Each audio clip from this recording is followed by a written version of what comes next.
Hi everybody, Russ from the West Ham Network. Hope you are all safe and well, my friends. If you're new and here, give it a like, give it a comment, give it a share, give it a subscribe, maybe become a channel member, do whatever you like. But thanks for joining us. Today's video is getting you ready for the England Ivory Coast match.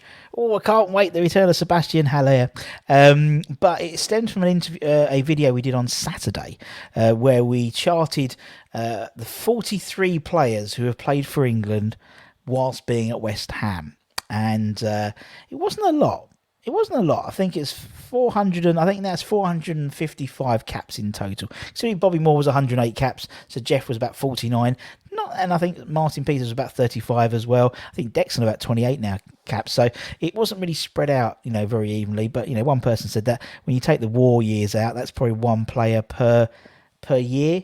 On average, which, yeah, I suppose so. But still, it's not a lot, I thought. And actually, people were saying, oh, what about all the players who didn't play for England? And so we listened to the comments, and so we have delivered. So that's what we've produced. We've put together a little video looking at all the players who have played for West Ham, but never put on the three lions when they were at West Ham. Never got an England cap. So let's crack on. We're not going to be talking about the likes of... Marlon Harewood. We're not going to talk about Kevin Nolan, Ian Pearce, Graham Paddon, amongst many others. But we have, as I said, we've got a list of 30 players who have never played for England. So what we've done is taken all the appearances, of all the first team appearances at West Ham, and stripped out anyone who played for England, stripped out anyone who's not eligible to play for England, and created a list. So it's in appearance order, apart from one player who I've bumped up into the top three. I think he deserves it.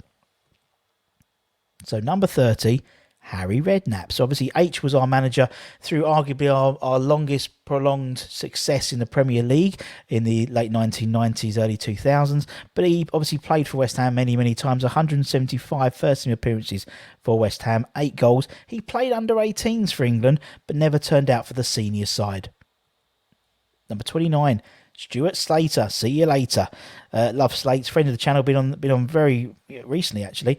Slates played England under 21 level. He also played England B level, which was still in existence way up until, I want to say, 2007, 2008. He made 180 first team appearances for West Ham, scored 18 goals, but didn't get a single one for the Three Lions. Number 28, Eddie Bovington. Love Eddie, such a lovely man. Made 184 appearances for West Ham, scored 2 goals. You see in that picture, you've got Sir Jeff right at the back. You've got Martin Peters, Bobby Moore. But unfortunately, Eddie never wore the same shirt in the England squad, just the West Ham squad with them. Number 27, Jack Burkett. Again, a lovely man. Spent many hours talking to him. Undefeated at Wembley, he tells me, every time I speak to him. He made 185 appearances for West Ham, scored 4 goals. But he didn't turn out at Wembley wearing the England shirt, just the West Ham shirt. Number 26, Paul Brush. Paul made 186 appearances for the club, scored a single goal, but never wore the Three Lions in his West Ham career, even with that lovely hairstyle. Number 25, Matty Effrington. Matty represented England in under 16s, 18s, under 20s and under 21s. He also made 195 appearances for West Ham, scored 18 goals, including that double in the Ipswich semi-final, as we all remember. But not once did our flying winger ever get a call-up for England. Number 24, Paul Allen, part of the 1980 FA Cup winning side. Also, the youngest player ever to play in the FA Cup final at the time. He played England under 21 level. He also made 197 first team appearances at West Ham, scored 11 goals, but didn't get a solitary appearance for the Three Lions. Number 23, he's here, he's there, he's everywhere. It's John Moncur. 203 appearances for Monks, 9 goals. When we interviewed Monks, he actually mentioned how Glenn Hoddle wanted him at Chelsea when he left Ipswich, but chose West Ham instead. Maybe that had something to do. Maybe Glenn had a grudge against him and never picked him for England when he was England manager. But particularly in the early time of his career, when he was highly revered for his technical ability, never managed to get an England call up though. Number 22, Mark Ward, obviously part of the boys of 86, 209 appearances, 14 goals, but not a single shirt ever for England did he wear. Our ferocious winger, Waldy was, but never did get the call-up. Number 21, Hayden Mullins, 213 appearances, which is a lot.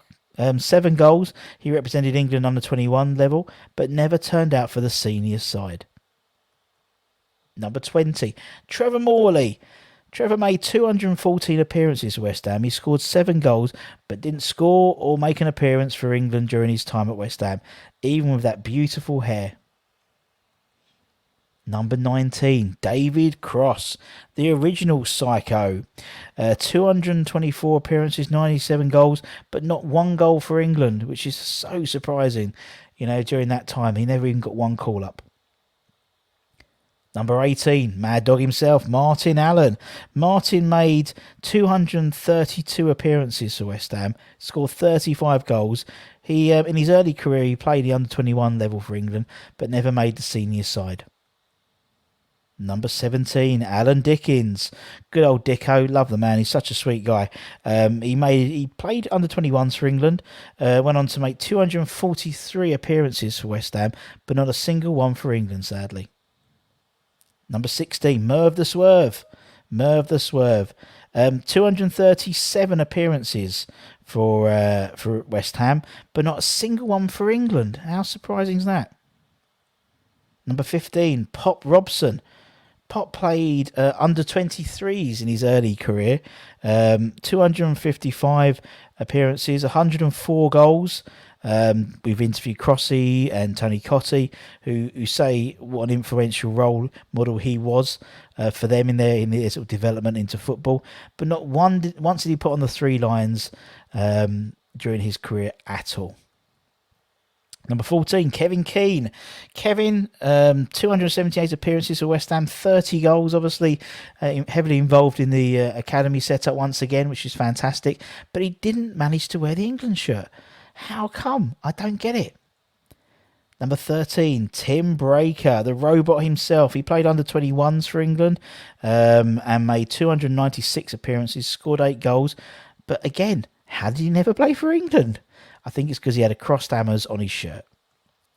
Number 12, Georgie Parish. Georgie played England schoolboys when he was a schoolboy, obviously. He made 298 appearances for West Ham, scored 18 goals. Would be perfect for a tournament player because of his diversity in terms of how many different positions he could play. But he never got called up once. Number 11, Patty Holland. Patsy played 103 times for West Ham's first team, scored 32 goals, but despite making all those appearances and scoring those goals, not once did he get called up for England.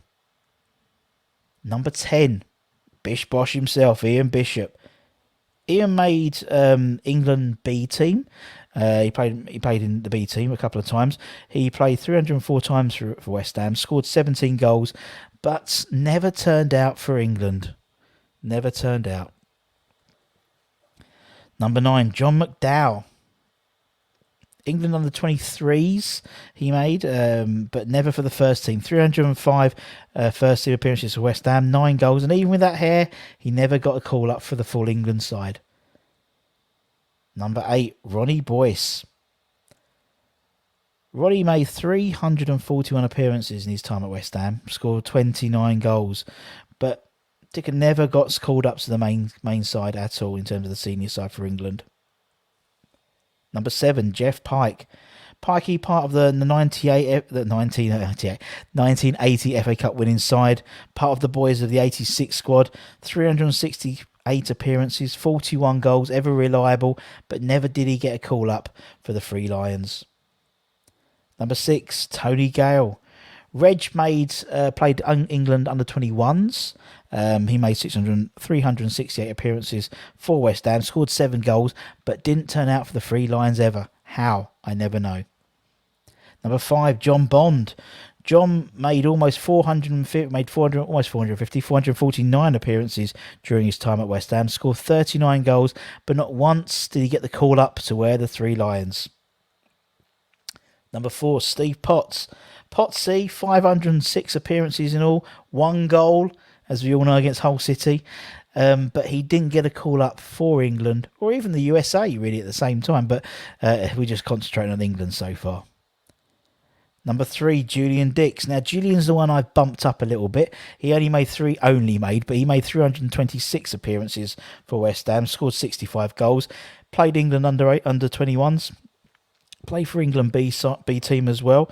And when we interviewed Julian, he told us all that that John Gorman at the time, Glenn Hoddle's assistant manager at England, told him if he shaved his head, he wouldn't play for England. And as you can see, he shaved his head. But he would have made a fantastic player for England. And would have been interesting to see who took the penalties when it came to any penalty shootouts or something with England. Number 2, Mark Noble. How hasn't this man ever played for England? He's currently on 543 appearances, 62 goals in all competitions. He played for England under 16, 17, 19, 20s and 21s, but never did he wear the full England shirt. Even in that final season at the Bowling, when he was arguably the best English midfielder in the Premier League. So those crossed hammers. And number 1, Billy Bonds. We all know about Billy. 799 appearances, 61 goals. Was called up once, but got injured. And before he could sort of meet up with the side and make a debut. But not once did he play for England either. Unbelievable. When you look at some of the other players around the time who were making appearances, how he never got into the first team for England, I don't know. And that's it. Did we miss anyone? Let us know in the comments below. As I said, we've just gone with the main ones, so to speak, in terms of how many players, in terms of their appearances. But if there's anyone else, the likes of Paul Kitson and people like that, we haven't spoken about either.